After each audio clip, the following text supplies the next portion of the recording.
चक्षुर्भृतं येन तस्मै श्रीगुरवे नमः। इदमभीष्टं स्थापितं येन भूतले स्वयं रूप कदा मह्यं ददाति स्वपदान्तिकं।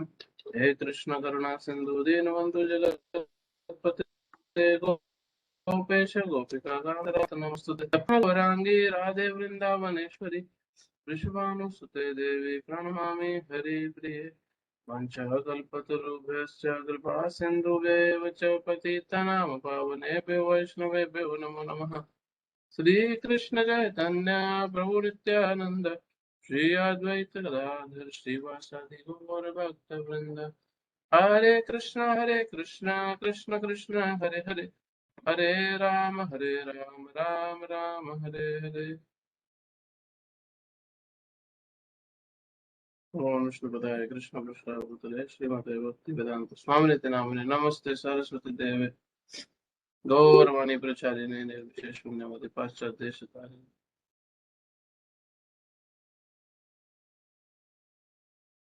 हरे कृष्ण।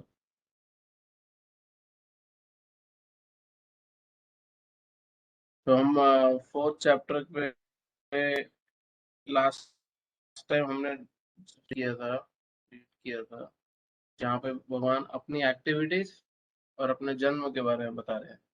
और भगवान उसमें प्रॉमिस करते हैं अगर कोई मेरा एक्टिविटीज और मेरा जन्म, हाँ, मेरा जन्म और मेरे कार्यों को समझ जाए, मेरे कर्मों को समझ जाए, तो उसको दोबारा जन्म नहीं लेना पड़ता। क्यों? क्योंकि वो कंप्लीटली स्पिरिचुअली एक्ट करने लगेगा। जो भगवान की एक्टिविटीज, भगवान के कार्यों को, भगवान के जन्म को, उसके पीछे जो आध्यात्मिक कारण है, उसके पीछे जो पूर्ण रूप से भगवान की महिमा है, भगवान की कृपा है अपने भक्तों के लिए, वो अगर समझ जाए तो उसको इस दुख संसार में दोबारा जन्म नहीं लेना पड़ेगा। और वो कैसे होगा वो? क्योंकि वो ये समझने के बाद ऑटोमेटिकली भगवान की शरण लेगा। जो जो व्यक्ति ये समझ जाए कि भगवान ही सर्वश्रेष्ठ है, भगवान ही हर चीज के ओनर भी हैं, कंट्रोलर भी हैं, और हम ना तो ओनर है ना हम कंट्रोलर हैं, तो फिर हम अपने रिश्तेदार, अपने बैंक बैलेंस, अपने पोजीशन, अपने आसपास के लोग, उनकी शरण ना लेके भगवान की शरण लेंगे। क्योंकि ऐसा कभी नहीं होता कि कोई व्यक्ति किसी दूसरे की शरण ना ले।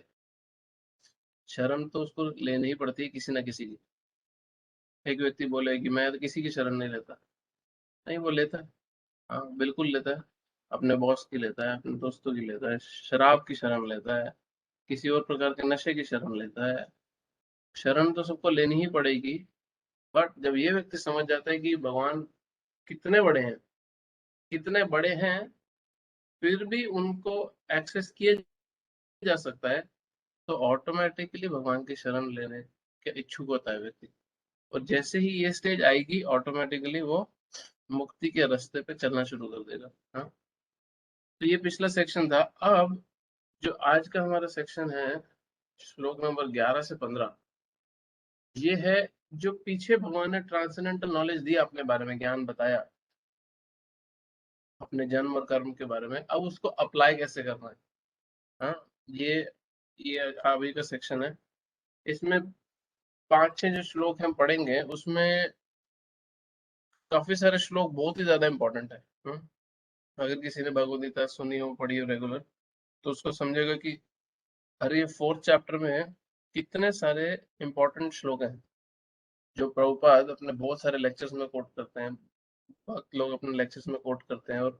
और फिलोसॉफिकली जो भगवान का सिर्फ सिद्धांत है, जो तत्व समझने के लिए कितनी जरूरी जरूरी इंस्ट्रक्शंस इस फोर्थ चैप्टर से आ रही है। तो 11th वर्स निकाल लो।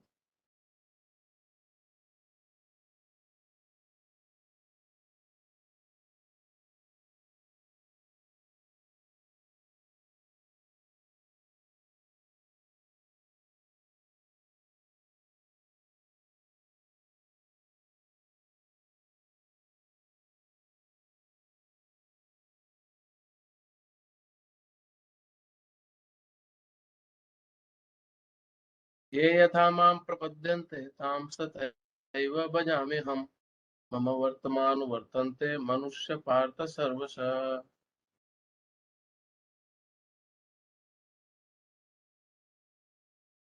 जिस भाव से सारे सारे लोग मेरी शरण ग्रहण करते हैं, उसी में उन्हें देते हैं। प्रत्येक व्यक्ति सभी प्रकार से मेरे पथ का अनुगमन करता है। अभी इसमें भगवान बड़ा इंटरेस्टिंग एक सिद्धांत, एक फिलोसॉफिकल पॉइंट ये बता रहे हैं कि मैं रेसिप्रोकेट सबसे करता हूँ, मैं सबके प्रेयर्स का जवाब देता हूँ, सबकी, बट उसी हिसाब से देता हूँ जिस हिसाब से वो मेरी शरण में आना चाहते हैं। इवन तो भगवान को पता है कि हमारे लिए बेस्ट क्या है, इवन तो भगवान को पता है कि हमारे लिए सबसे उच्च कोटि की ब्लेसिंग क्या है, फिर भी वो वही ब्लेसिंग देते हैं जिस हिसाब से हम उनका भजन करते हैं। ये यथामाम प्रपद्य, जिस तरह तुम मेरी शरण लोगे, ताम सतैव में हम उसी के अनुरूप फल देंगे भगवान, उसी के अनुरूप भगवान फल देंगे। ये यथाबदनते जिस होने जाते हैं वैसे ही हमारे को रिजल्ट मिलता है, वैसे ही रिजल्ट मिलता है। तो अभी कोई बोल सकता है कि अरे ये तो भगवान क्यों ऐसा करे? वो चाहे तो कंजूसी किस बात की।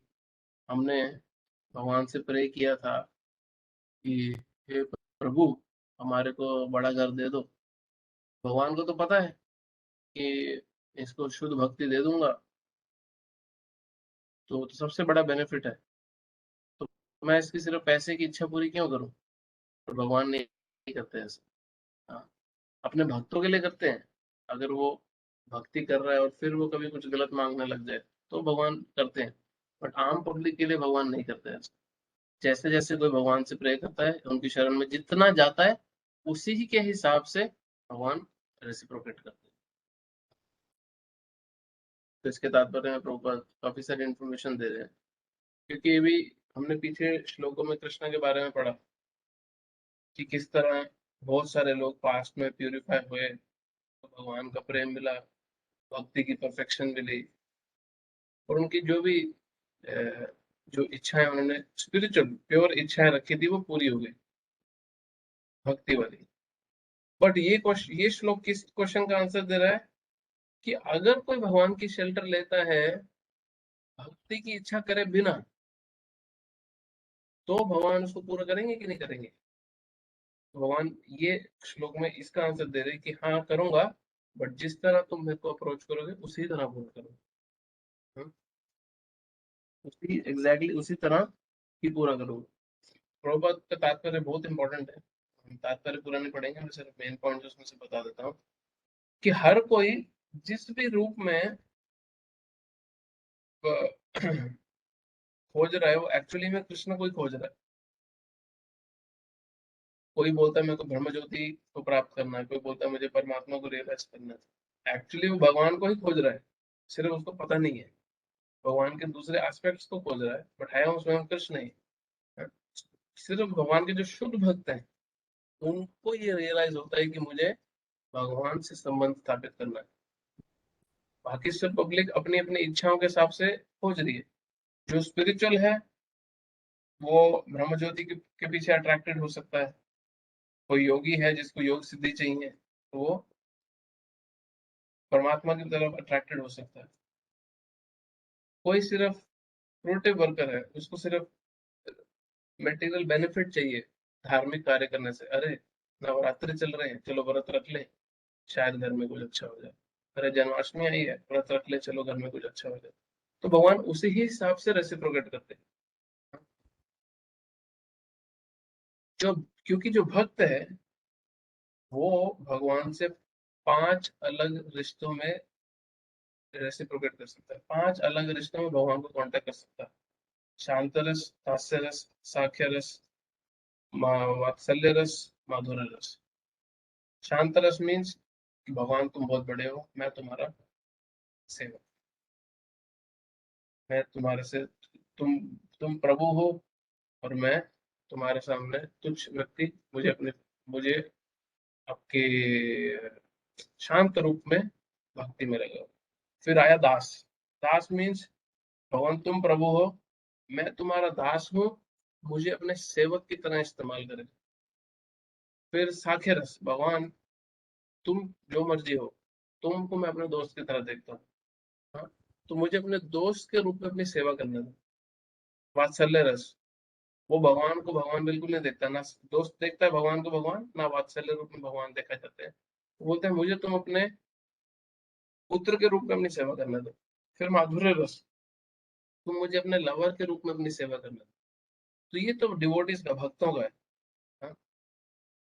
जो फ्रूटिव वर्कर है, हाँ?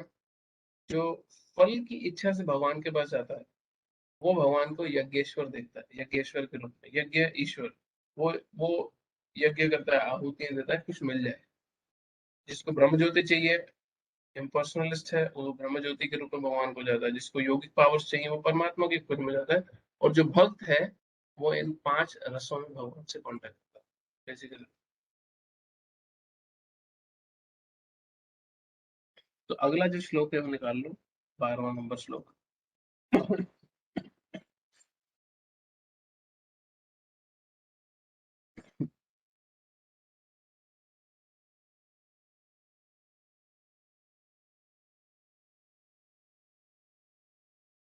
अब इस श्लोक में बड़ा ही इंटरेस्टिंग क्वेश्चन का आंसर है कि कोई बोले कि अगर भगवान स्वयं कृष्ण है और वो एक आत्मा, जीव आत्मा को जो चाहिए वो उसकी इच्छा पूरी कर देते हैं, तो फिर ज्यादा लोग भगवान की शरण क्यों नहीं लेते? काफी सारे लोग या ज्यादातर लोग अन्य देवताओं की वर्शिप क्यों करते हैं अपनी इच्छाओं की पूर्ति के लिए?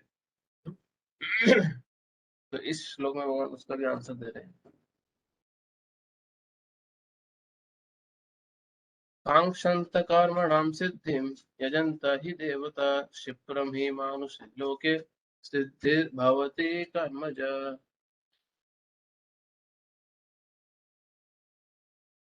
इस संसार में मनुष्य सकाम कर्मों में सिद्धि चाहते हैं, फलस्वरूप वे देवताओं की पूजा करते हैं। निस्संदेह इस संसार में मनुष्यों का सकाम कर्म का फल शीघ्र प्राप्त हो जाता है। क्या है, इस संसार में मनुष्य सकाम कर्म में सिद्धि चाहते हैं। ज्यादातर लोग इस जगत में इस जगत में धर्म का कोई भी कार्य करते हैं, तो वो उसमें उनका पर्सनल मटेरियल बेनिफिट क्या हो रहा है वो चाहते हैं। हाँ? इसलिए ज्यादातर लोग अट्रैक्टेड होते हैं देवी देवताओं की पूजा से, क्योंकि देवी देवताओं की पूजा करके फटाफट कुछ मटेरियली अगर कुछ चाहिए तो वो मिल सकता है। जैसे एक बड़ा सिंपल एग्जांपल आता है कि अगर आपके पास कुछ पैसा है और अगर आप दुकानदार के पास जाते हो, छोटा सा बच्चा है, 1.5-2 साल का बच्चा है, और वो किसी तरह एक दुकानदार के पास जाए, वो किसी दुकानदार के पास जाए और दुकानदार को बोले कि अंकल अंकल, मेरे को ना चॉकलेट खानी, क्योंकि उसके पास 10-20 रुपए हैं देने के लिए। तो अंकल को बोलेगा चॉकलेट खानी, तो अंकल को उसको चॉकलेट देनी पड़ेगी, क्योंकि उसके पास मॉल है चुकाने के लिए। यही बच्चा घर में आके मम्मी को बोले मुझे चॉकलेट खानी है, ये लो 10 रुपए, ये लो 20 रुपए, तो उसको थप्पड़ थप्पड़ पड़ेंगे मम्मी से। क्यों पड़ेंगे? क्योंकि भगवान की इच्छा भगवान वही इच्छा भी करते हो हानिकारक ना हो, और जो स्पिरिचुअली लाभ भी दे। तो हमारी कोई भी मटेरियल डिजायर अगर है और हम भगवान के सामने उसको रखते हैं, और अगर भगवान को लगता है कि ये मटेरियल डिजायर, ये भौतिक इच्छा हमारा नुकसान करेगी, तो वो पूरी नहीं करते। इसीलिए ज्यादातर लोग देवी देवताओं की पूजा करना पसंद करते हैं, क्योंकि उनको किसी ना किसी तरह अपनी इच्छाएं पूरी करनी है। और उनको पता है हरि, जो हमारे परम पिता हैं, जिनके हम अंश हैं, वो हमारे को सिर्फ मोल चुकाने पे इच्छा पूरी नहीं करेंगे। हम्म? क्योंकि पिता को तुम मोल दे के ये नहीं बोल सकते कि मेरी इच्छा पूरी करो, जबकि एक दुकान को या किसी दूसरे व्यक्ति को बोल सकते हो जिसके तुम अंश नहीं हो। तो ये बहुत बड़ा फर्क है।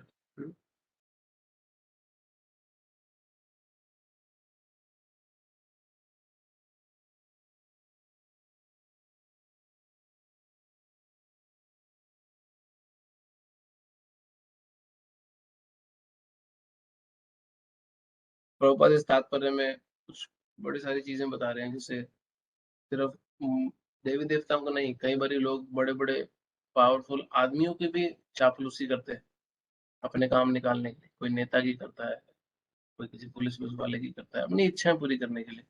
हाँ, उनकी भी चापलूसी की जाती है। अभी इसीलिए तो अभी नवरात्रि चल रहे हैं, तो अगर कोई शुद्ध मन से माता रानी से प्रे करे कि हे वैष्णो देवी, हे दुर्गा देवी, आप कृपा करें हम पे और इस जन्म मृत्यु के चक्र से हमें बाहर निकालने का रास्ता दिखाएं। आप हमारे को शुद्ध भक्ति में लगाएं, भगवान स्वयं की, आपके भी प्रभु की। और जो भी हमारे को कष्ट बंधन बीच में आ रहे हैं, आप प्लीज उससे हमारे को फ्री करें, ताकि हम भक्ति में आगे बढ़ सकें। कितने लोग प्रे करते होंगे नवरात्रि में ऐसे? ज्यादातर प्रेयर पता कैसी रहती है? माँ मुरादे पूरी कर दे, हलवा बांटूंगी। ज्यादातर जो अप्रोच है वो ये है कि तुम मुरादे पूरी कर दे, फिर मैं हलवा बांटूंगा, फिर मैं तुम्हें ये चढ़ाऊंगा, वो चढ़ाऊंगा, ये दान दक्षिणा करूंगा, सब करूंगा, तुम इच्छा पूरी कर दो बस। क्योंकि एक शुद्ध भक्त का क्या स्वभाव होना चाहिए? माँ तुम मुरादे पूरी कर या ना कर, मैं भक्तों की सेवा में, भगवान की सेवा में और आपकी सेवा में हलवा बांटूंगी।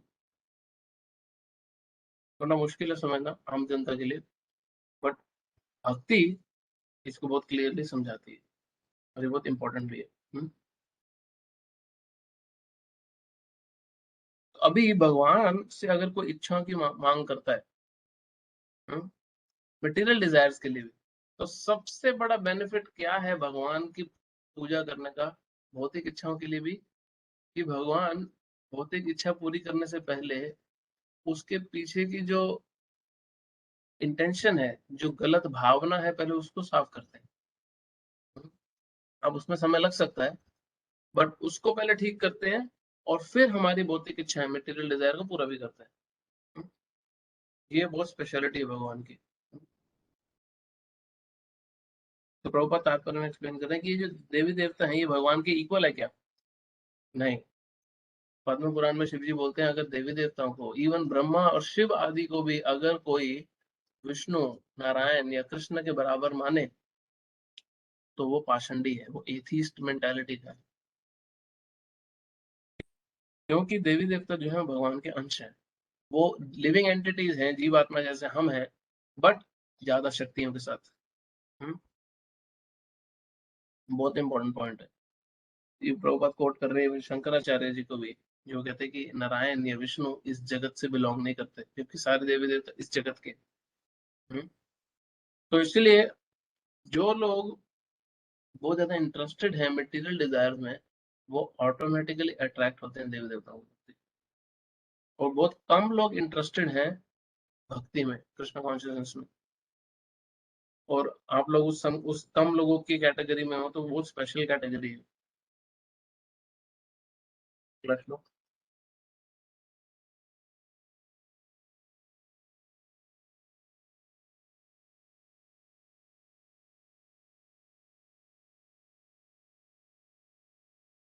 ये बहुत फेमस श्लोक है अगला वाला।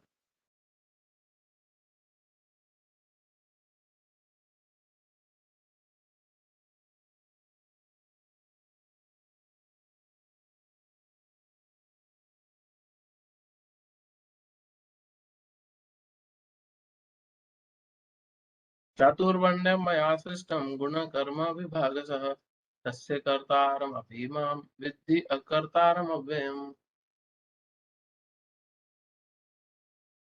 प्रकृति के तीन गुणों और उनसे संबंध कर्म के अनुसार मेरे द्वारा मानव समाज के चार विभाग रचे गए हैं। यद्यपि मैं इस व्यवस्था का सृष्टा हूँ, किंतु तुम ये जान लो कि मैं इतने पर ही अव्यय अकर्ता हूँ। तो बेसिकली भगवान बोले चतुर्वर्ण मया सृष्टम, ये जो चार वर्ण है, चार जो डिवीजन है सोसाइटी में, ब्राह्मण, वैश्य, क्षत्रिय, शूद्र। ब्राह्मण, क्षत्रिय, वैश्य और शूद्र, ये जो चार डिवीजन है भगवान, जो भगवान बोल रहे हैं भगवद्गीता में, ये मया सृष्टम, ये मेरी सृष्टि है। हाँ, गुण और कर्म, प्रकृति के गुणों के हिसाब से और उसके जो कर्म है उसके हिसाब से डिवीजन किया गया है। प्रकृति के 3 गुणों में कौन किस तरह फंसा हुआ है, उसके बेसिस पे ये बताया जा सकता है कि ये कौन से कैटेगरी में आता है। ब्राह्मण, क्षत्रिय, वैश्य, शूद्र। और उसके एक्टिविटीज क्या है, उसके कार्य क्या है। तो भगवान बोल रहे हैं, इवन दो मैंने ये मेरी सृष्टि है, मेरी रची हुई सृष्टि है, हाँ? ये तुम समझ लो कि मैं इसमें नहीं फंसता, मैं इसमें नहीं फंसता। क्यों? क्योंकि मैं अकर्ता आराम हूँ। मैं इसमें कोई भी कार्य नहीं करता इन चारों कैटेगरी में, क्योंकि मैं इससे परे हूँ। ये ये भगवान की बहुत स्पेशल पोजीशन है। इवन तो उन्होंने सृष्टि रची है और इस सृष्टि में 4 विभाजन भी किए हैं, और वो इससे बिल्कुल भी अफेक्ट नहीं होते।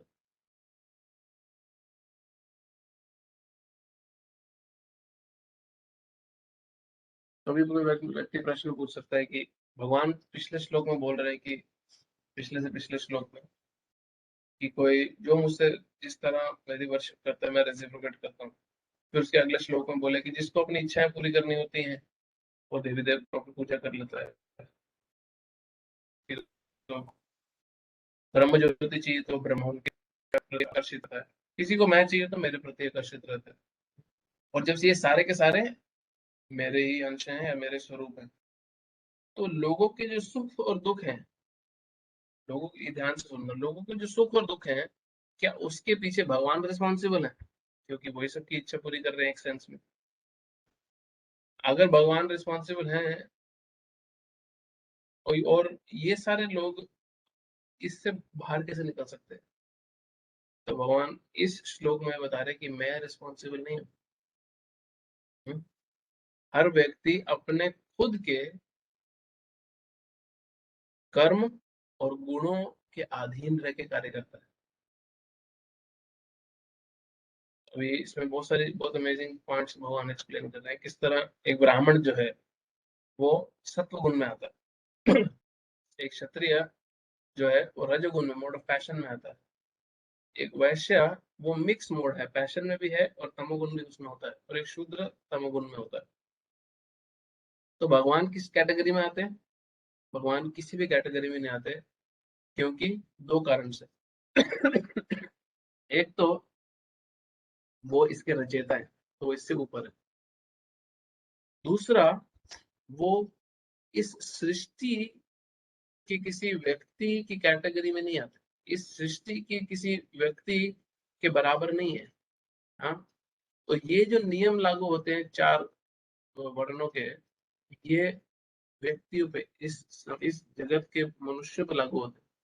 और भगवान कोई बद्ध जीव नहीं है इस जगत के, तो भगवान इस बद्ध जगत से परे है, इसलिए भगवान पे ये लागू नहीं होता। हाँ? तो अब भगवान ने ये सिस्टम क्यों बनाया? हाँ, ये भगवान ने सिस्टम क्यों बनाया कि 4 वर्ण है, शूद्र है? फिर सब बोले अरे यार, सब भगवान ने शूद्र क्यों बनाया, भगवान ने क्षत्रिय वैश्य क्यों बनाया, ब्राह्मण क्यों बनाया? अगर ब्राह्मण सबसे बेस्ट है तो सबको ब्राह्मण क्यों नहीं बनाया? हाँ, आजकल ब्राह्मण कोई बनना नहीं चाहता, आजकल सब बिजनेसमैन बनना चाहते हैं, वैश्य बनना चाहते हैं, या पॉलिटिशियन क्षत्रिय बनना चाहते हैं, शूद्र भी कोई नहीं बनना चाहता। तो ये क्यों बनाया भगवान ने?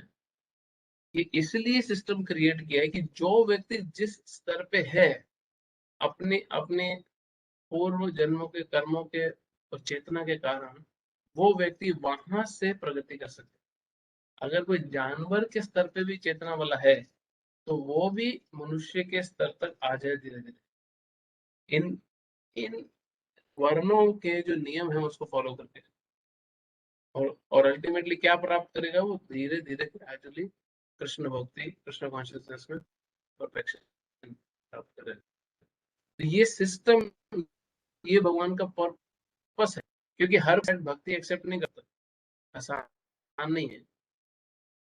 हर कोई डायरेक्टली भक्ति एक्सेप्ट कर ले, उनकी भक्ति को लाखों करोड़ों रिश्तेदार हैं, उनको जानते हैं, आसपास के को जानते हैं, आप उनको बताने भी जाओगे तब भी वो एक्सेप्ट नहीं करते।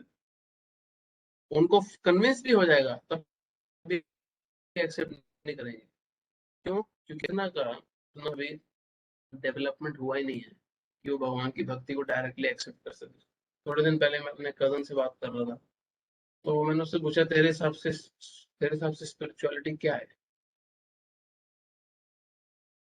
तो उसकी सुई स्पिरिचुअलिटी में करना।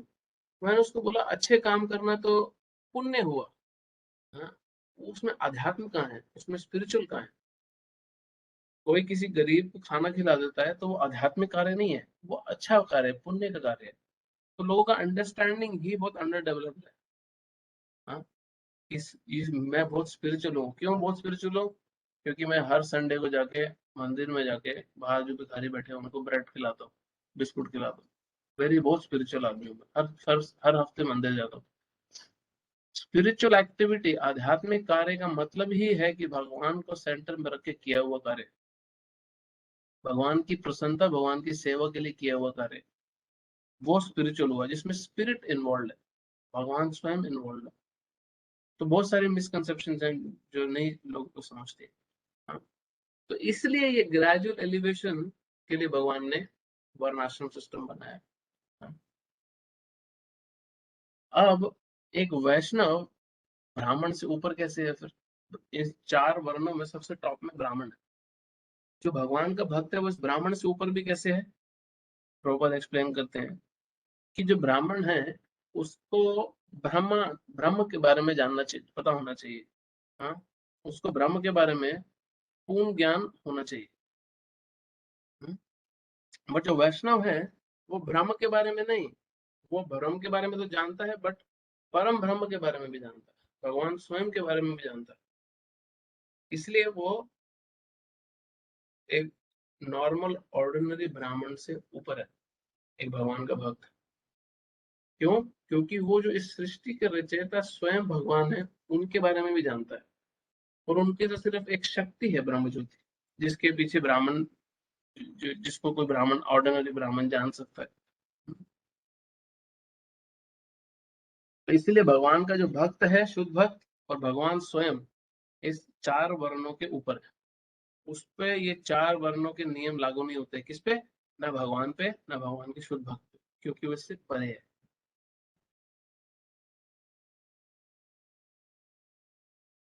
अगले श्लोक में भगवान बताएंगे किस तरह वो कंप्लीटली अकर्ता है, नॉन डूअर है, कोई कार्य नहीं में ना फंसते हैं ना वो करते हैं। हाँ? किस तरह भगवान कार्य तो कर रहे हैं बट एक्चुअली कार्य नहीं करते हैं। तो ये जो सटल ट्रूथ्स हैं ये भगवान अगले श्लोक में बता रहे हैं, 14 नंबर श्लोक में। 14 नंबर श्लोक बोलना।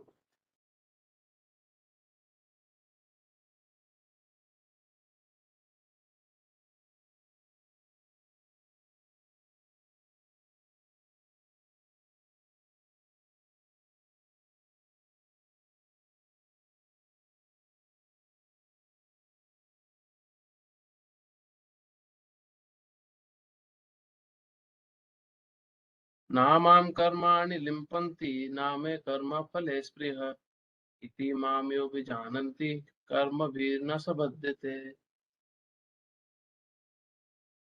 बड़ा इंटरेस्टिंग श्लोक है।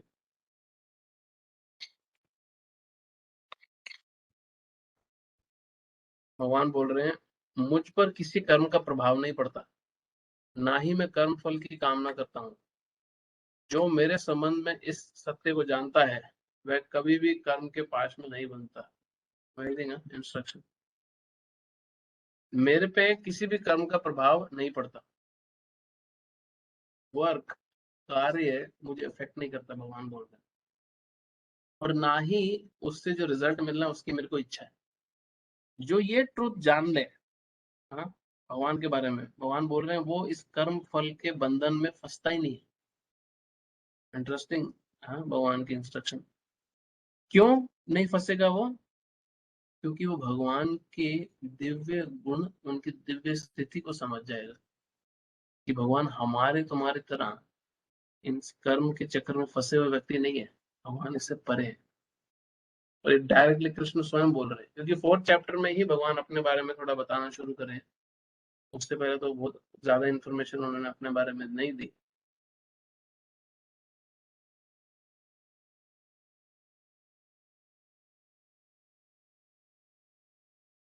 भगवान का पर्सनली कोई इंटरेस्ट नहीं है वर्णाश्रम धर्म में।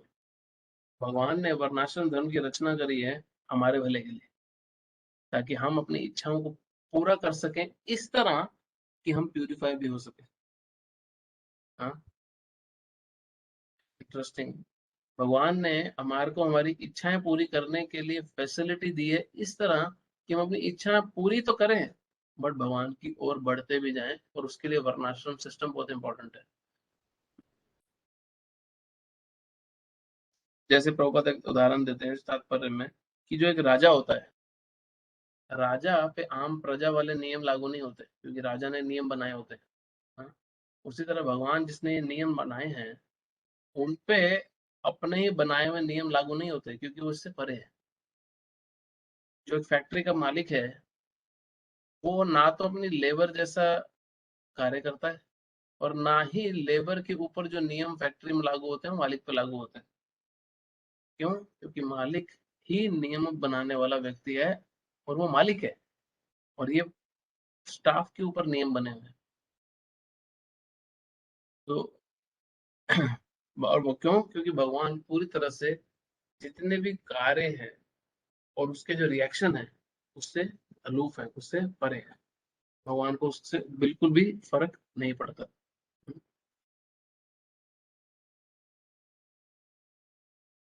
तो आगे कुछ एग्जांपल्स प्रभुपाद दे रहे हैं, जिस तरह बारिश है। बारिश जो है वो वेजिटेशन, किस प्रकार की अ, खेती हो, उसके लिए बारिश की जिम्मेदारी नहीं है वो, बट बिना बारिश के हो भी नहीं सकती। तो भगवान हमारे को ये फैसिलिटी तो दे रहे हैं, बट भगवान की रिस्पॉन्सिबिलिटी नहीं है ये हमारी रिस्पॉन्सिबिलिटी है इसको प्रॉपरली फॉलो करना। हमारे को भगवान ने सिर्फ फैसिलिटी दी है, रिस्पॉन्सिबिलिटी हमारी है कि हम इस सृष्टि के नियमों को ढंग से फॉलो करें। कितना सिंपल और बड़े अच्छे एग्जाम्पल के साथ प्रभुपाद एक्सप्लेन कर रहे हैं। इस तात्पर्य में नीचे आओ आप जरा, तो एक श्लोक आता है। हम्म। निमित मात्रमेव सो सृजयानां सर्ग कर्मणि प्रधान कारणीभूता यतो वै सृज्य शक्तया। भौतिक सृष्टि के लिए भगवान ही परम कारण है। प्रकृति तो केवल निमित्त कारण है, जिसके विराट जगत दृष्टिगोचर होता है। प्राणियों की अनेक जातियां होती हैं, तथा देवता, मनुष्य तथा निर्म पशु, और ये सब पूर्व शुभाशुभ कर्मों के फल भोगने को बाध्य है।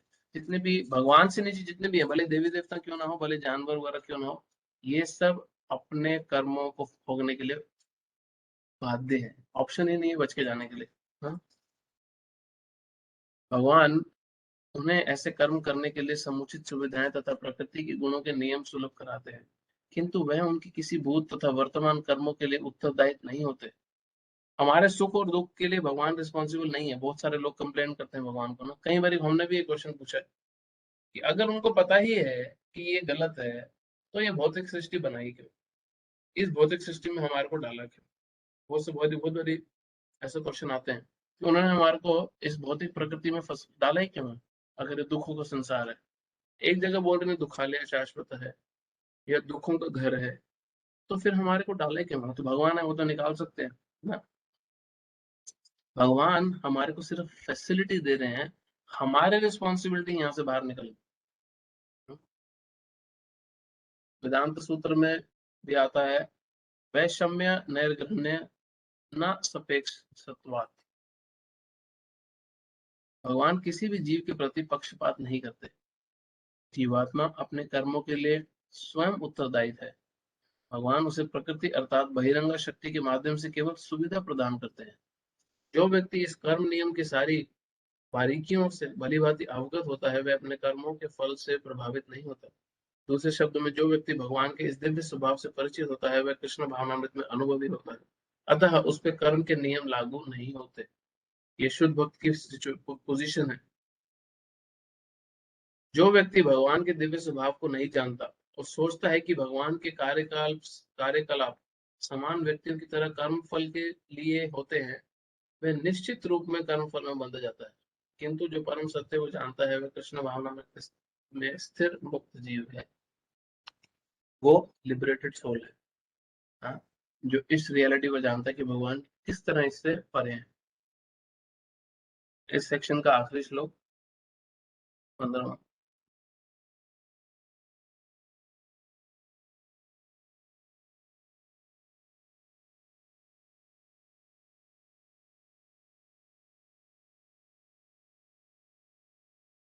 अगला जो श्लोक है वो बता रहा है कि अच्छा, अगर एक जीव आत्मा ये समझ ले, कृष्ण के बारे में ये सारे फैक्ट्स को समझ ले और इसको अपने जीवन में अप्लाई कर दे, क्योंकि ये ध्यान रखना, ये 11 से लेके 15 तक का जो सेक्शन है ये है इस दिव्य ज्ञान को अप्लाई करना अपने जीवन में। हाँ, तो अगर वो इस ट्रांसेंडेंटल नॉलेज, इस दिव्य ज्ञान को अप्लाई करता है अपने कार्य में, अपने जीवन में, और भगवान का दास बन जाता है, तो वो किस तरह इस भौतिक संसार के कर्म और कर्म के फलों से मुक्त हो जाएगा।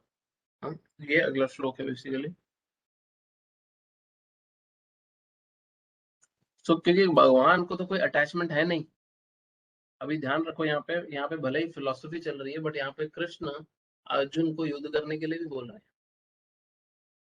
तो ये जो सिद्धांत अर्जुन को समझा रहे हैं अपने बारे में, उससे क्या समझता है भगवान, अर्जुन को क्या कहते हैं, देख बॉस, मुझे कुछ नहीं चाहिए इससे, इस युद्ध को करा के मुझे कुछ नहीं चाहिए, मैं इससे परे हूँ, मुझे कुछ नहीं मिलेगा।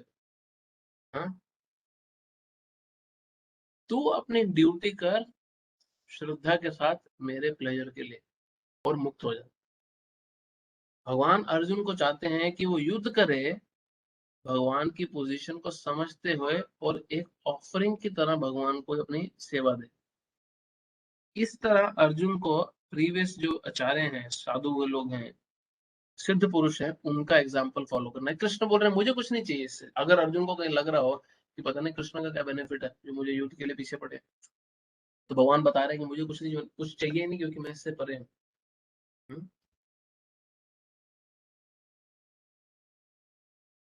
श्लोक पढ़ते हैं 15वां।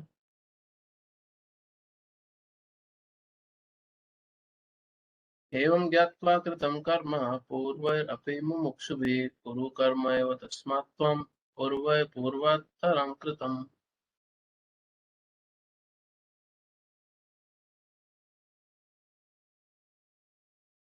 प्राचीन काल में समस्त मुक्त आत्माओं ने मेरी दिव्य प्रकृति को जान करके ही कर्म किया है। अतः तुम्हें चाहिए कि उनके पद चिन्हों का अनुसरण करते हुए अपने कर्तव्य का पालन करो।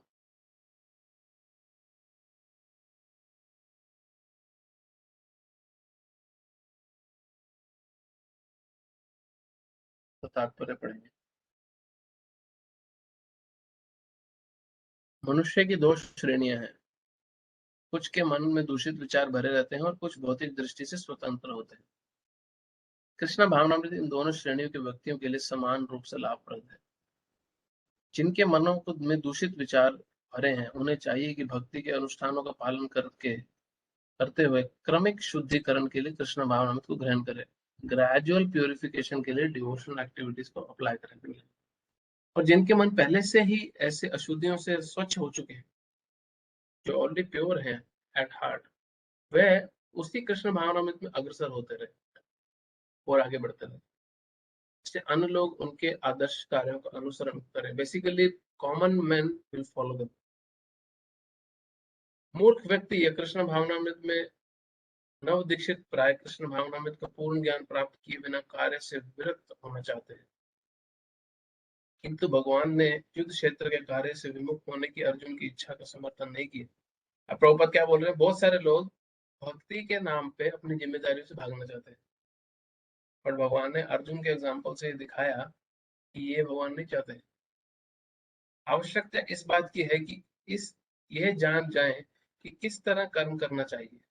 कृष्ण भावनामृत के कार्यों से विमुख होकर एकांत में बैठकर कृष्ण भावनामृत का प्रदर्शन करना कृष्ण के लिए कार्य में रत होने की अपेक्षा कम महत्वपूर्ण है।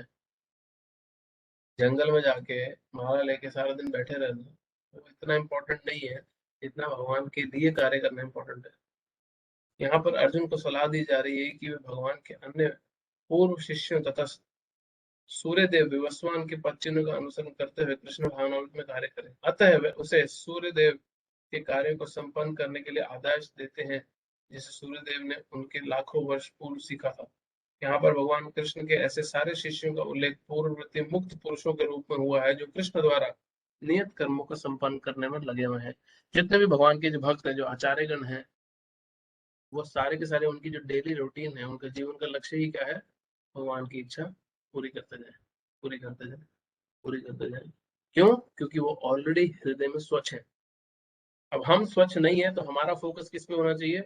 अपने को स्वच्छ बनाने में पहले, और फिर जब हम स्वच्छ हो जाएं तो भगवान से जुड़े जितने भी कार्य हैं भगवान के लिए जिम्मेदारी लें, ताकि कॉमन लोग और लोग हमारे एग्जाम्पल को फॉलो कर सके। तो ये सेक्शन खत्म हुआ। अगला जो सेक्शन है वो बहुत बड़ा है, 10-12 श्लोकों का है। आई थिंक दो दो क्लासेस या तीन में, मैक्सिमम 3 और क्लासेस लगेंगे चैप्टर खत्म होने में। जो मेन मेन श्लोक थे काफी सारे कवर हो चुके हैं इस चैप्टर के। तो आई जस्ट स्टॉप हियर। किसी का भी क्वेश्चन है, कमेंट है तो पूछ सकते हरे कृष्णा प्रभु जी। हैं। हरे कृष्ण। प्रभु जी, still there is a confusion कि कोई एक श्लोक में भगवान बोलते हैं कि I am cause of all causes, and इसके पहले वाले श्लोक में था लाइक हमारे सुख और दुख के उत्तरदायी हम ही है। तो ये दोनों को कैसे लाइक समझे? भगवान सर्व कारण कारणम है, हर कारण के भी कारण है। हम्म? भगवान एक जगह बोल रहे हैं, ईश्वर परम कृष्ण सच्चिदानंद विग्रह अनादिर आदि गोविंद सर्व कारण कारण। भगवान हर कारण के भी कारण है। बट हमारे सुख और दुख, जीवात्मा को भगवान ने इतनी फ्री विल दे रखी है कि वो अपने जीवन के पर्सनल डिसीजंस को ले सके। क्योंकि अगर भगवान उसमें भी इंटरफेयर कर लिए तो फिर ऐसे ही होगा कि तुम किसी के सर पे जाकर गन रखो और उसको बोलो कि बोलो तुम मुझसे प्यार करते हो, तो उसको बोलना पड़ेगा। बट जो डेफिनेशन है लव की, जो भगवान के प्रति प्रेम है, उसकी परिभाषा ही ये है कि वो स्व इच्छा से आए, वॉलेंटरली आए, खुद से आए। तो वो वॉलेंटरली आ सके, इसके लिए भगवान ने जीवों को थोड़ी सी फ्री विल दे रखी है, और उसके कारण भी भगवान है। बट उस फ्री विल में भगवान इंटरफेयर नहीं करते। ओके। तो वो फ्री विल में भगवान छेड़छाड़ नहीं करते, बट विल देने के कारण, हर कारण के कारण भगवान ही है। बट उस फ्री विल के अंदर में जो होता है वो भगवान ने हमारे पे छोड़ रखा है। उतनी स्वतंत्रता हमारे को भगवान ने दी है, जो बहुत छोटी है। सिर्फ क्या कितनी स्वतंत्रता है? या हम अपने कार्य से कृष्ण की ओर जाएं, या हम अपने कार्य से कृष्ण से परे जाएं। हम्म। ठीक है। यस प्रभु जी, थैंक यू। हरे कृष्णा प्रभु। और कोई क्वेश्चन है? हरि बोल। आवाज नहीं आ रही है। अब आ रही है? हाँ बोलिए। प्रभु, मेरा प्रश्न ये है कि भगवान अभी लास्ट श्लोक में बोल रहे हैं अर्जुन को कि अपने कर्तव्य का पालन करते हुए अपने कर्तव्य का पालन करो और मेरा स्मरण करो। तो मेरा प्रश्न ये है कि हमारा क्या कर्तव्य है, मतलब एक आम आदमी का क्या कर्तव्य है अपने माँ बाप के प्रति, बच्चों के प्रति, मतलब वो कौन बताएगा, मतलब कैसे? तो इसमें काफी मिसगाइड हो सकते हैं ना कि हमारा कर्तव्य है क्या है। आम आदमी का कर्तव्य डिपेंड करेगा उसकी चेतना कैसी है उसके ऊपर, और यही चेतना का विकास हो सके उसके लिए भगवान ने वर्णाश्रम सिस्टम बनाया है, जिसमें ग्रेजुअली ग्रेजुअली व्यक्ति प्रगति करता है। और जैसे ही वो प्रगति करता है, वो व्यक्ति किसी शुद्ध भक्त के कांटेक्ट में आता है, और अगर वो बहुत फॉर्चुनेट है तो इमीडिएटली उसके जो उसको बोलते हैं बेसिकली गुड फॉर्चून का राइज होने लगता है। और जब उसका वो शुद्ध भक्त के कांटेक्ट में आने के बाद गुड फॉर्चून का राइज होने लगता है, तब उसकी इच्छाएं चेंज होने लगती हैं, उसके अपने मन में जो प्लान है वो चेंज होने लगते हैं। सो अल्टीमेटली आपका क्वेश्चन जो है उसका स्पेसिफिक आंसर अगर देना हो, तो हमारी जो क्या ड्यूटीज हैं, हाँ, वो हम किन से एसोसिएट कर रहे हैं, उनके साथ उनके एसोसिएशन के कारण जो हमारे को इंस्पिरेशन मिलेगा, उसके बेसिस पे हम डिसाइड करेंगे कि हमें किस डायरेक्शन में जाना है। अभी सपोज जब तब तक आप डिवोटी से नहीं मिले थे, आपके जीवन का गोल मैक्सिमम क्या होगा? करियर में प्रॉपर ग्रोथ, हाँ, बच्चों को अच्छी पढ़ाई दे देना। कि मैं था म्यूट करना। Your teacher has joined the class. I'm waiting for you. ना किसी ने लुक हाँ विनीत ब्रो, मैक्सिमम आपके लाइफ का क्या गोल होगा ना? करियर में अच्छा आगे बढ़ जाएं, बच्चों को अच्छी शिक्षा दें, हाँ, खुद का एक अच्छा जीवन लाइफस्टाइल हो। तो बट ये इसमें उस समय भी आपने ड्यूटीज ही कर रहे थे आपके हिसाब से, बट इन ड्यूटीज में कैसे चेंज आया जब आप डिवोटीज के कांटेक्ट में आए, और फिर आपकी ड्यूटीज में कृष्णा ने बहुत बड़ा रोल प्ले करना शुरू कर दिया, भगवान धीरे धीरे आपके लाइफ के सेंटर में आने लगे। तो अभी आपके जो जो प्लान्स हैं वो किसके आसपास घूम रहे हैं? कृष्ण कॉन्शियस एक्टिविटीज के आसपास। तो मेरी क्या जिम्मेदारी है, मेरी क्या ड्यूटी है, मेरी क्या एक्टिविटीज है, वो पता कैसे चलेगा? एसोसिएशन के बेसिस पे। और एसोसिएशन हमारे को क्या बता रही है?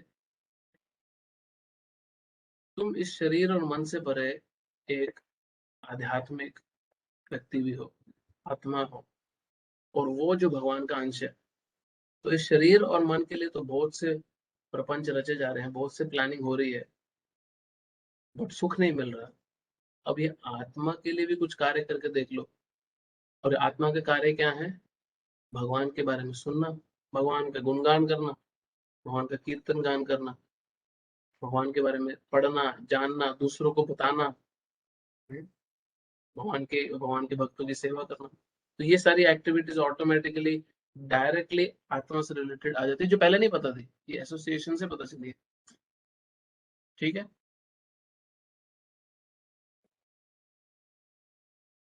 और कोई क्वेश्चन? और भी फिनिश?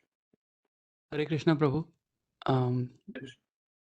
एक क्वेश्चन था प्रभु, ये रेफरेंस पॉइंट 0 क्वेश्चन है, बट इसमें वर्णाश्रम के पॉइंट ऑफ व्यू से मैं पूछना चाह रहा था कि जब सब लोग हम भगवान के अंश ही थे और भगवान की ही सेवा कर रहे थे स्पिरिचुअल वर्ल्ड में, हमारी डिजायर हुई अलग से एंजॉय करने की, तो हम जब आए तो कोई जानवर बन गया, कोई पेड़ पौधा बन गया, कोई मनुष्य बन गया, मनुष्यों में भी कोई क्षत्रिय बन गया। ऐसा कैसे हो गया जब हम सब लोग एक ही कार्य कर रहे थे जो कि भगवान की सेवा कर रहे थे? तो वेरी ये इतना नाइस अलग क्वेश्चन, अलग कैसे हो गया? बड़ा इंपॉर्टेंट क्वेश्चन है, इसको समझना। पहली बात तो ऐसा नहीं हुआ कि पिछले जन्म में भगवान के धाम में भगवान की सेवा करे तो इस जन्म में आप निशांत बन के आ गए।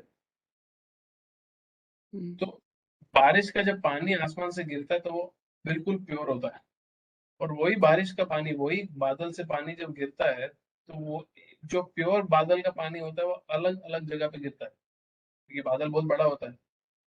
तो वो बादल का पानी खेत में गिरता है, वही बादल का पानी सड़क में गिरता है, वही बादल का पानी नाली में गिरता है, वही बादल का पानी किसी सुंदर बगीचे में गिरता है, वही बादल का पानी किसी ने शिवलिंग बाहर रखा हो उस पर भी गिर सकता है। तो पानी तो वो प्योर है, बट इस भौतिक सृष्टि में आने के बाद वो किससे संग कर रहा है, किन गुणों से एसोसिएट कर रहा है, वो उसकी प्योरिटी और इम्प्योरिटी को डिफर करता है। और उसके बेसिस पे उसको योनि मिलती है। तो ऐसा नहीं है कि भगवान के धाम से आए और एक स्टैंडर्ड प्रोटोकॉल था, और या स्टैंडर्ड प्रोटोकॉल नहीं, एक बॉक्स था, उसमें सबकी चिट्ठियां डाली, और जो ब्रह्मा जी के हाथ में चिट्ठी आई, चलो तुम जानवर बनो, चलो तुम इंसान बनो, अच्छा तुम इंडिया में जाओ, अच्छा तुम पंजाबी बनो, अच्छा तुम साउथ इंडिया में जाओ। ना, ऐसा नहीं हुआ। जैसे जैसे जीवात्मा प्रकृति के जिन जिन गुणों के कांटेक्ट में आता गया और उनसे संग करता करता गया, वो उस संग से प्रभावित हो के डिफरेंट डायरेक्शन चूज करता गया।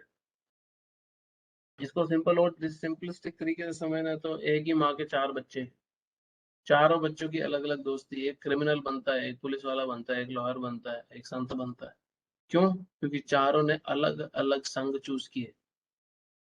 हाँ, परवरिश सेम हुई, संस्कार सेम मिले, बट उनके जिन जिन संगों को उन्होंने चूज किया उसके बेसिस पे उनको डायरेक्शन मिलती है। तो जो मेन प्लेयर है यहाँ पे वो ये है कि एक प्योर सोल प्रकृति के किन गुणों से एसोसिएट करता है उसके बेस पे उसकी डायरेक्शन चेंज होती जाती है।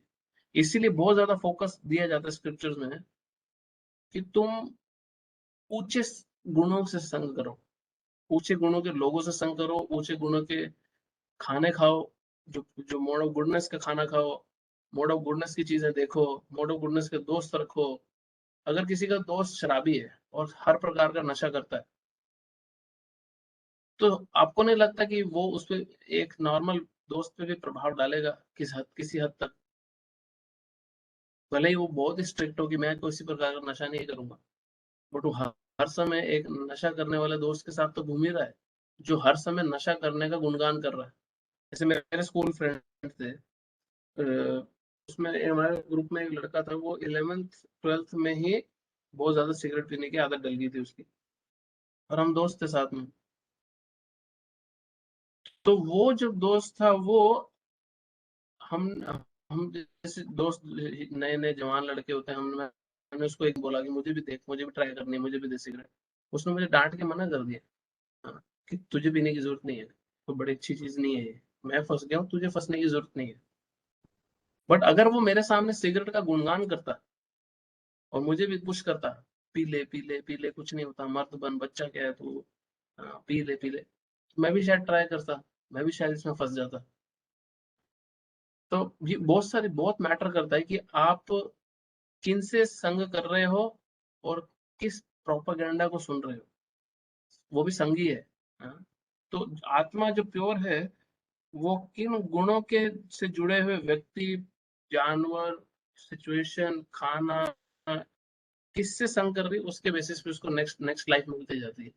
और और अनंत कोटि जन्म बीत गए भगवान के धाम से हमें आए हुए, तो इतने लाखों लाखों जीवन बीत चुके हैं कि हमने इतना डिफरेंट डिफरेंट संग कर लिए, इसलिए सबको अलग अलग डेस्टिनेशन ऑटोमेटिकली मिलती। ठीक है प्रभु, समझ आया आपको? Right Prabhu, thank you. Hare Krishna. Anything else और स्टॉप? हरे कृष्णा प्रभु, दंडवत प्रणाम। प्रभु, also in it is said that विमोह आत्मा कर्ता हम इति मानते। तो and also you said that प्रभु आपने ये भी बोला कि कृष्णा कुछ भी नहीं करते हैं। तो हाउ कैन आई दोनों कैसे प्रभु समझे? प्रकृति क्रियमाणानि गुणे कर्माणि सर्वश। प्रकृति के जो गुण हैं वो कार्य करते हैं, और ये कर्ता हमें मन्यते जो श्लोक है, यहाँ पे जो जीवात्मा है वो अपने आप को समझता है कि वो कितना महान है, कि वो डिसाइड कर रहा है। एक व्यक्ति जो तमोगुण में फंसा हुआ है, हाँ, वो ये सोच रहा है कि देखो मैं डिसाइड कर रहा हूँ कि मुझे नशा करना है। वो मूर्ख व्यक्ति ये भूल गया कि प्रकृति के जो गुणों में तो फंसा हुआ है, वो तेरे को फोर्स कर रहे हैं नशा करने के लिए। उसको ऐसा लगता है कि मैं इंडिपेंडेंट हूँ और मैं ही डिसाइड करने वाला व्यक्ति हूँ और मैं ही डूअर हूँ, मैं ही करता हूँ। और वो ये भूल जाता है कि प्रकृति के जिन गुणों की चपेट में तो फंसा है, तो फोर्स किया जा रहा है, ऑटोमेटिकली तेरे पे फोर्स है कि तू बुरे काम कर। अब तब भी भगवान उस जीवात्मा से उसकी फ्री विल नहीं लेते। वो फिर भी डिसाइड कर सकता है, नहीं मुझे अपनी लाइफ चेंज करनी है, और वो अपने गुणों को चेंज करता है, अपनी दोस्ती को चेंज करता है, अपने सर्कल को चेंज करता है। तो प्रकृति के गुण जैसे ही चेंज हो जाएंगे, उसकी एक्टिविटीज ऑटोमेटिकली चेंज हो जाएंगी। बट उन प्रकृति के गुणों को चेंज करने की चॉइस उस जीवात्मा में है, बट उस प्रकृति के गुणों में फंसे रहने के कारण कार्य करने की चॉइस बहुत ज्यादा उस जीवात्मा में नहीं है। हाँ? तो ये वो श्लोक बता रहे हैं कि व्यक्ति प्रकृति गुणों में इतना बुरा फंसा है कि उसको ऐसा लगता है कि वो कंट्रोल में है, बट वो कंट्रोल में नहीं होता। जैसे गुस्सा करना, क्रोध करना, हाँ, तमोगुण का लक्षण है, मोड ऑफ इग्नोरेंस का। तो गुस्से में व्यक्ति खून करता है, रिश्ते तोड़ देता है, गाली गलौज करता है, मारपीट करता है।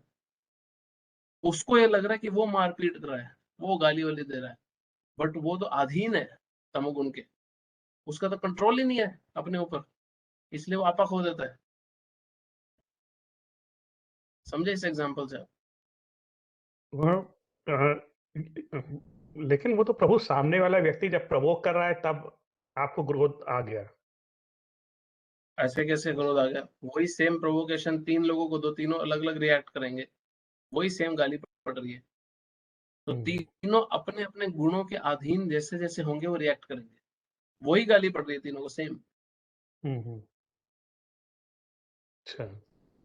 तो हर व्यक्ति प्रकृति के जिन गुणों में फंसा है उसके हिसाब से वो रिएक्ट करता है और वो कर्म बंधन में फंसता जाता है। इसलिए जो भगवान के शुद्ध भक्त हैं वो प्रकृति के 3 गुणों से परे हैं।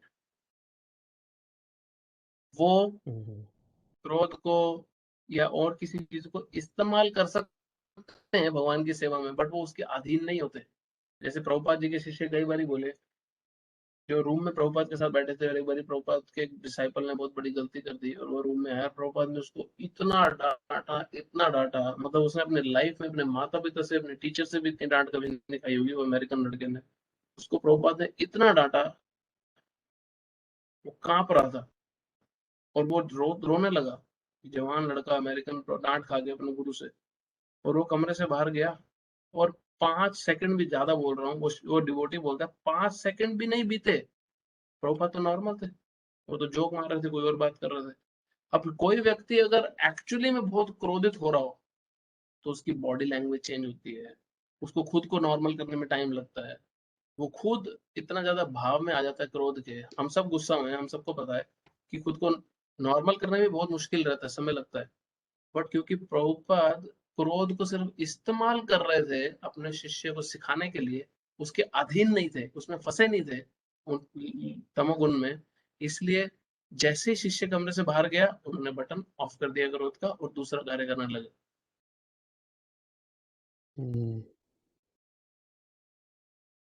तो इसका मतलब है कि जो जैसे जो प्रभुपाद जैसे सच्चे भक्त होते हैं वो क्रोध के नियंत्रण में नहीं आते, बल्कि क्रोध उनके नियंत्रण में रहता है, उनको पता है कब कितना क्रोध वो करना है। प्रकृति के तीनों गुणों के नियंत्रण में नहीं आते, वो प्रकृति के तीनों गुणों को जिस तरह चाहे इस्तेमाल कर सकते हैं, क्योंकि वो शुद्ध सत्व में है, वो प्योर गुडनेस में जी रहे होते हैं 100%। कैसे 10 एग्जाम्पल है प्रभुपाद के तरफ से, वो कितने और भक्तों के भी हम देखते हैं।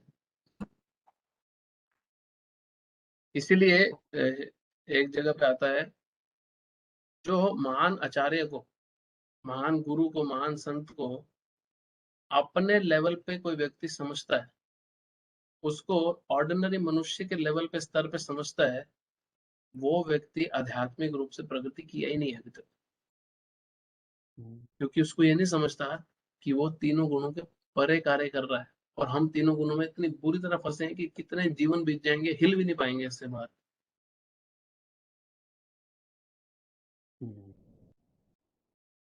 और प्रभु भक्ति करते में एक ये भी मुझे अनुभूति हो रही है कि बहुत सारे अनर्थास हैं, बहुत सारी बैड हैबिट्स हैं, तो उनको कैसे दूर किया जाए। और वो बहुत ही फील होता है, बहुत डीप रूटेड है, लगता है जैसे चली गई हैं कुछ महीनों के लिए या कुछ समय के लिए, लेकिन कई बार वो बहुत फोर्सफुली, बहुत पावरफुली वापस आने लगती हैं, जो कि आपने हिला देती हैं। कभी किसी सोफे को साफ किए जो बहुत साल साफ ना हो, ऊपर ऊपर से मिट्टी मार दो, कपड़ा गीला कपड़ा मार दो, सबका साफ हो गया, पर जैसे ही उसके ऊपर हाथ मारो फिर मिट्टी उड़ती है, हाथ मारो फिर मिट्टी उड़ती है, हाँ, 500 बार हाथ मारो तब भी मिट्टी उड़ती है, तो ऐसा लगता है कि यार कभी साफ होगा भी नहीं होगा, करेक्ट प्रभु, एकदम क्योंकि बहुत सालों की मिट्टी इतनी फंसी है उसमें। हम्म, तो वो लगता है कि साफ नहीं होगा, बट एक्चुअली जितनी बार आप हाथ मार रहे हो कुछ मिट्टी कम हो रही है, जितनी बार आप हाथ मार के साफ कर रहे हो मिट्टी कम हो रही है।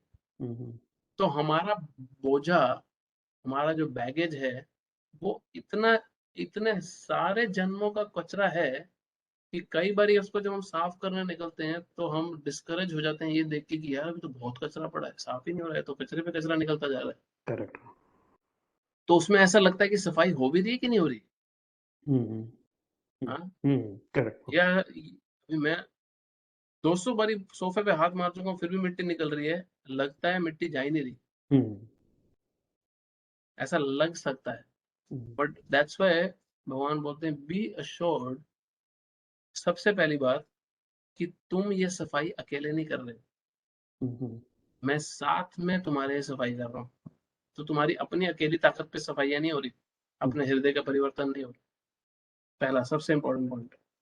दूसरा, जितना भी तुम भक्ति में प्रगति करते जाओगे, जितने भी भक्ति में तुम आगे बढ़ते जाओगे, उसका जो रिजल्ट है वो परमानेंट है, उससे पीछे कभी नहीं जाओगे।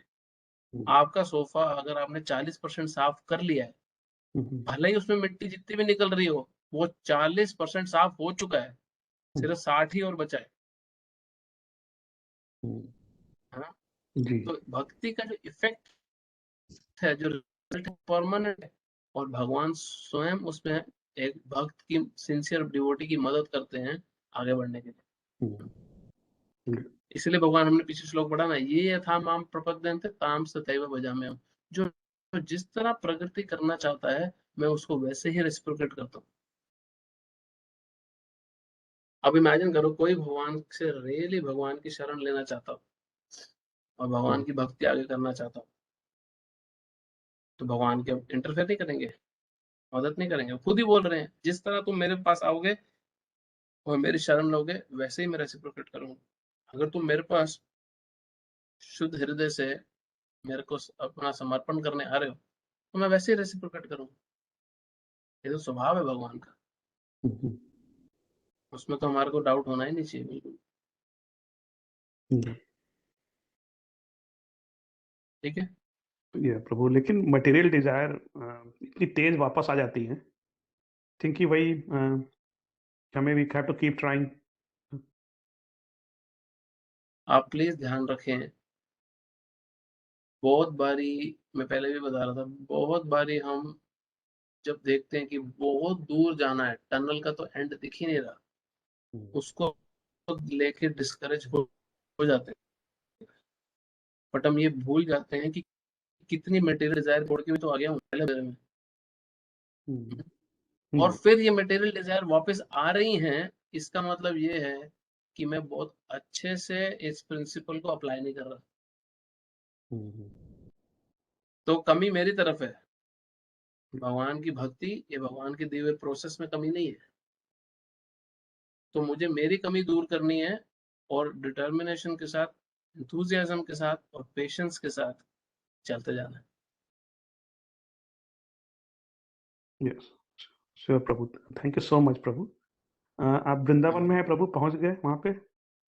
नहीं, मैं तो सिर्फ एक दिन के लिए गया था, वो किसी डिवोटी का एक्सीडेंट हो गया था, उनसे अर्जेंटली मिलने जाना पड़ा था, इसलिए क्लास मिस करनी पड़ी, क्योंकि आई हैड टू रश। नहीं तो क्लास मिस नहीं करता लास्ट में। अच्छा।